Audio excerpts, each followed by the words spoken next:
අද පාර්ලිමේන්තු කාන්තා සංසදයේ රැස්වීම පැවැත්වුණා. මේ අවස්ථාවේදී අපි ඇත්තටම පළාත් පාලන ආයතනවල තේරීපත් වෙච්ච മന്ത്രി සභිකයන් අතරින්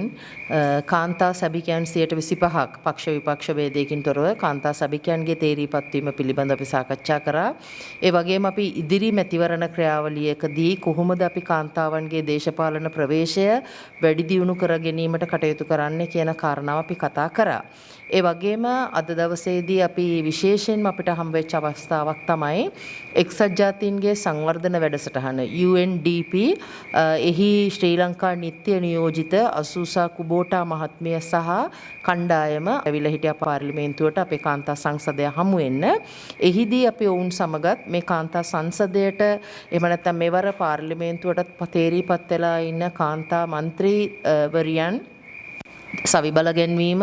දේශපාලන ප්‍රවේශය ඒ වගේම දේශපාලනික කාරණා පරිපාලනමය අවබෝධය ප්‍රතිපත්තිමය කාරණා පිළිබඳව වුණව දැනුවත් කිරීමේ වැඩසටහන් කොයි විදිහටද කරන්නේ ඒ වගේම ප්‍රාදේශීය වශයෙන් ඉන දේශපාලනයේ කාන්තාවන්ගේ දේශපාලන ප්‍රවේශය ප්‍රාදේශීය වශයෙන් වැඩි කිරීමට ගත හැකි ක්‍රියාමාර්ග කාන්තාවන්ගේ ආර්ථික සංවර්ධන ක්‍රියාවලිය ඒ වගේම සමාජ සංවර්ධනය දේශපාලන ප්‍රවේශය වැනි කාරණාවලදී අපිට කොහොමද මේ එක්සත් ජාතීන්ගේ සංවර්ධන වැඩසටහන උපයෝගී වෙන්නේ ඔවුන් අපිට උදව් කරන්න බලාපොරොත්තු වන කලාපයන් මොනවද කියන එක සම්බන්ධව අපි කතා කරා. ඒ වගේම ඉදිරි වැඩසටහනකදී අපි ඔවුන් සමග සාකච්ඡා කරලා ඔවුන් අපිත් එක්ක එකඟතාවයකට ඇවිල්ලා මේ වැඩසටහන ඒකාබද්ධ ප්‍රවේශ වැඩසටහනක් ඒ වගේම එක්සත් ජාතීන්ගේ සංවර්ධන වැඩසටහනත් අපේ කාන්තා සංසදයත් එකතු වෙලා අපි කොහොමද මේ රට ඇතුලේ අපේ කාන්තාවන් දේශපාලනිකව සවිබල ගැන්වීමේ ක්‍රියාවලිය වේගවත් කිරීමට දායක වෙන්නේ කියන කාරණා අපි කතා කරා. ඒතර මෙහිදී තවත් අපි යොමු කරපු අංශයක් තමයි විවිධ ක්ෂේත්‍ර විශේෂයෙන්ම